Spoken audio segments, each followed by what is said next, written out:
So, welcome to another episode of the Venari Podcast, talking Radiopharma with Emanuele Ostuni. Welcome. Thank you, Matt. Appreciate being here. Yeah, great to have you here. So, just for everyone who doesn't know you, how did you get into the world of radiopharmaceuticals? I actually almost got into it by accident in the sense that I started conversations with a few investor groups and Radiopharm kept coming up. And I had awareness of Radiopharm after having been in Novartis for 5 years. And I'd heard about the AAA acquisition and the Endosite acquisitions. And I was very intrigued by the modality. And the more I spoke to people, the more the modality felt very similar to CAR T, which is where I was working at that point.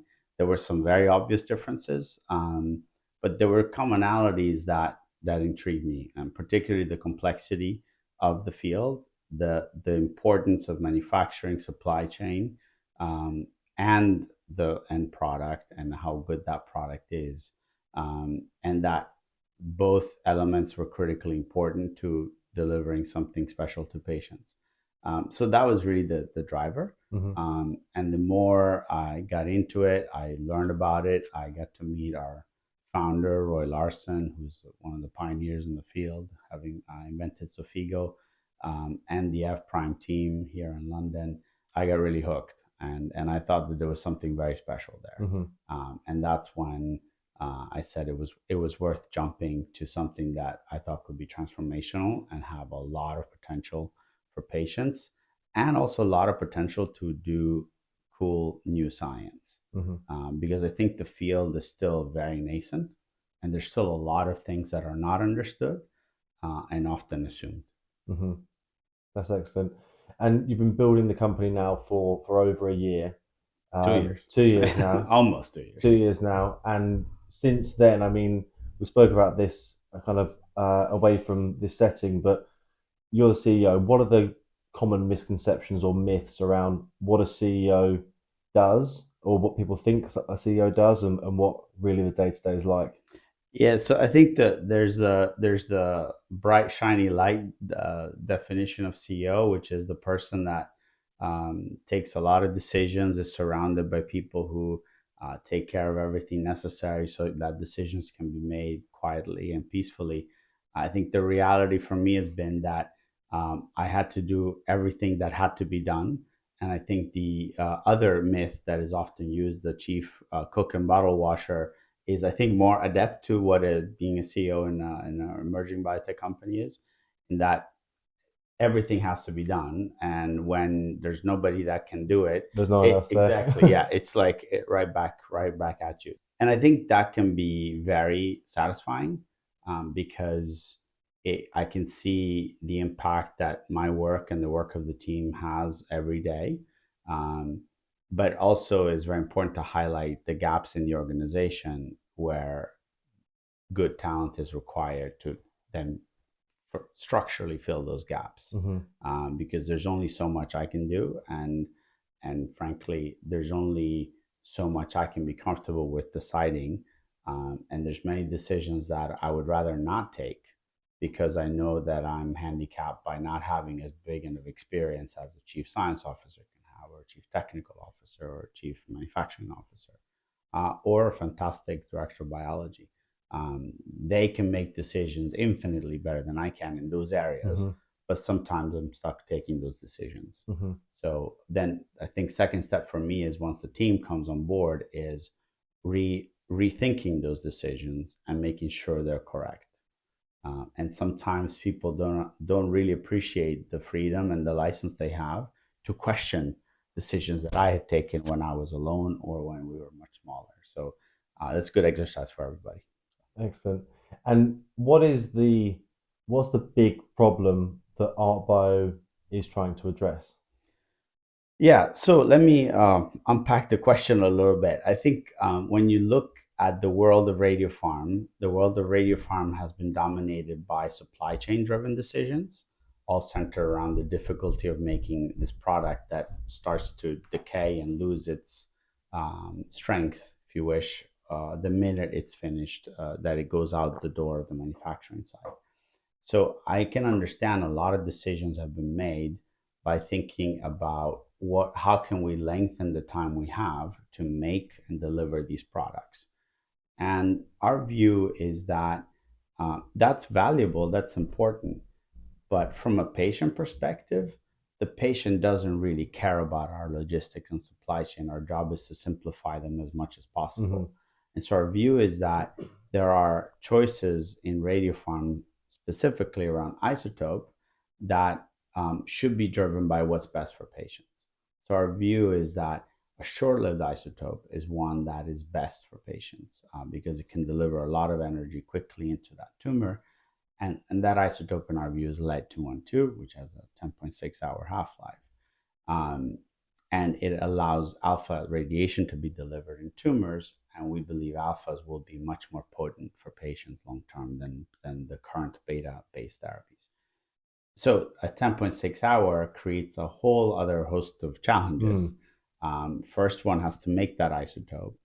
Second, that isotope has to be chemically bound to the molecules. And thirdly, it has to be delivered in meaningful time so that it doesn't completely lose its activity by the time that it gets to the hospital and the patient. And so we're trying to address all those 3 points, along with the fourth one, which is we still need a really good molecule. We can solve all the technical issues, but they're all in service of great molecules that still have to be differentiated, specific, and selective. Um, and we're going to do all that. We won't necessarily do it all in house, but we will recognize the key elements that we can have a proprietary position on, and also partner around where there are technologies that are complementary and far better than what we could build in house. Mm-hmm. And so we will assemble what we call the art ecosystem of inventors and suppliers that allow us to build this very holistic end-to-end solution, allowing us to do the whole chain of discovery and manufacturing. Mm-hmm. And what are your priorities right now, say for the next 6 months? So many. So I think so first of all, we have a phase one asset that's almost ready to go, and we're getting all the pieces of that supply chain puzzle in place to be able to start that phase one trial. Our discovery team is very busy creating new opportunities around new programs. Um, and the manufacturing team is very busy optimizing and perfecting the technology we have for isolating lead-212 as an isotope and for formulating into therapies. Mm-hmm. So quite a lot going on in the company. You spoke there about discovery, biology, chemistry, clinical development, CMC. The company's grown so much since it's started, obviously. How do you approach building a winning team in what is such a hotly contested space? So there's two elements for me to somebody that is a great team player. One is skill set and depth of knowledge in a certain area, and the other is attitude. And they are both important.